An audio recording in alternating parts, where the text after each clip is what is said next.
Hey everyone, hello. So, across cultures, across centuries, and across traditions that never spoke to one another openly, there is a single pattern that repeats again and again. A door, a trial, a death, and a rebirth. Occult initiation is not simply a ceremony. It's not about joining a secret group or gaining forbidden information.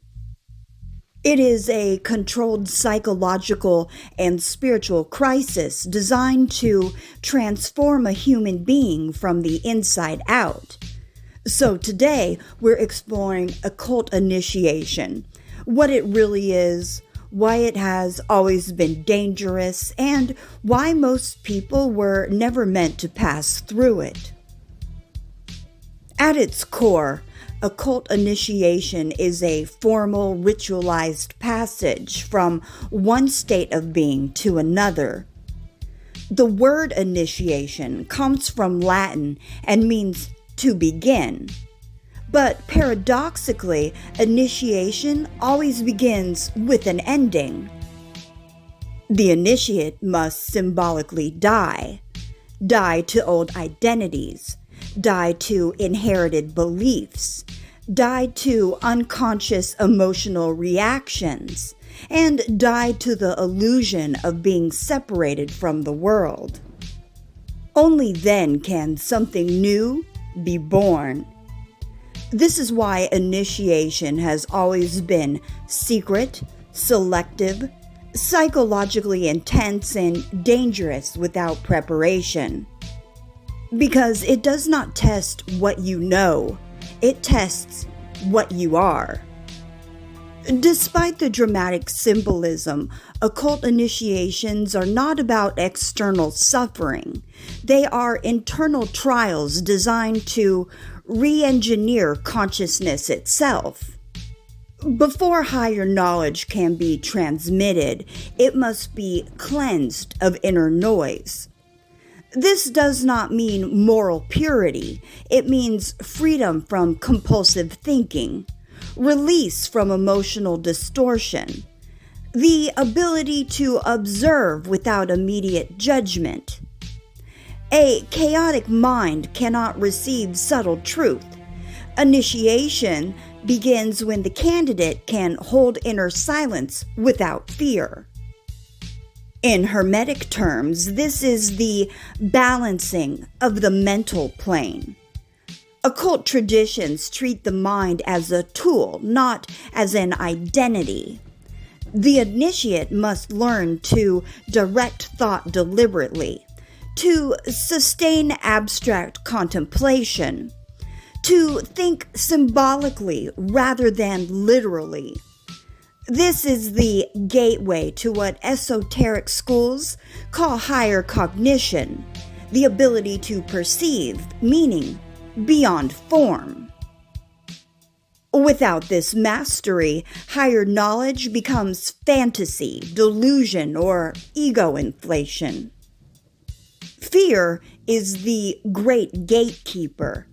Initiation intentionally brings the candidate face to face with doubt, failure, disorientation, and inner darkness. Not to break them, but to see whether they collapse inward or remain steady under pressure. Those who cannot endure internal chaos without losing their center are not ready for higher worlds. Though practices vary across traditions, British traditional witchcraft, Western esoteric schools, mystery religions, the symbolic structure remains remarkably consistent. A trial by fire. Fire represents perception through truth. This trial is not about flames, it's about seeing without illusion. The initiate begins to perceive objects as energy, humans as layered beings, nature as living intelligence. This marks the transition from material perception to intuitive or clairvoyant awareness.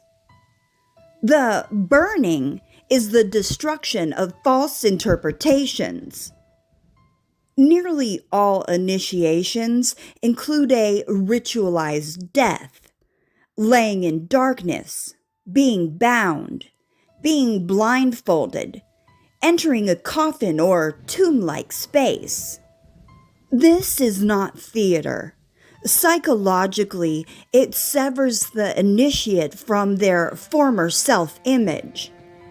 Spiritually, it mirrors the ancient descent into the underworld, the necessary passage before ascent.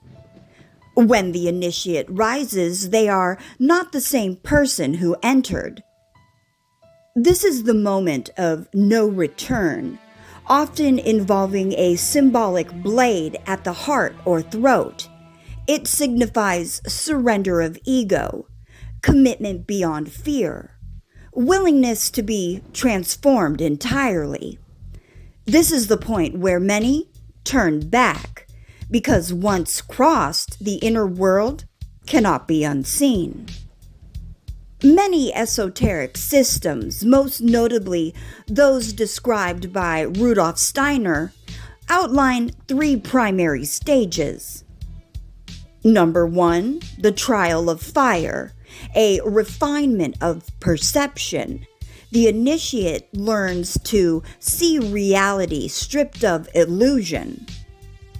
Number 2 is the trial of water, emotional mastery. Feelings no longer dominate consciousness but flow without drowning the self. And then number 3 is the trial of air, the most hidden stage, concerned with spiritual discernment, subtle perception, and movement between states of being. Air governs thought, breath, and spirit, and this stage is rarely discussed openly. One of the most guarded aspects of initiation is the teaching of the true names of things. In occult psychology, a name is not a label, it is a vibrational key. To know the true name of something is to understand its essence, access its inner pattern, and interact with it consciously. This is why ancient myths insist that naming grants power, and why this knowledge separates the initiate from the profane. Despite popular belief, the goal is not power, it is integration. Through initiation, the candidate becomes able to perceive higher worlds without losing grounding, see symbols, tones, and colors beyond the physical, move between inner and outer reality consciously, and experience unity without dissolving the self. This is what esoteric traditions mean by union of the all. Not annihilation, not ego worship, but conscious participation in a larger reality. Initiation is not dangerous because of demons or curses. It is dangerous because it destabilizes identity. It removes comforting illusions. It exposes the psyche to archetypal forces. Without discipline, humility, and preparation, individuals can fragment psychologically or inflate spiritually. And this is why initiation was never offered openly, and why most seekers were turned away. Occult initiation is not about becoming special. It is about becoming responsible for perception, responsible for power, and responsible for truth. And that is why the door has always been narrow. So yeah, that's it for today's video. As always, I hope you found it entertaining, enlightening, or in some way beneficial. If you did, hit the like button, subscribe to the channel, and share the video with a friend or two. All right, everyone, take care. Peace.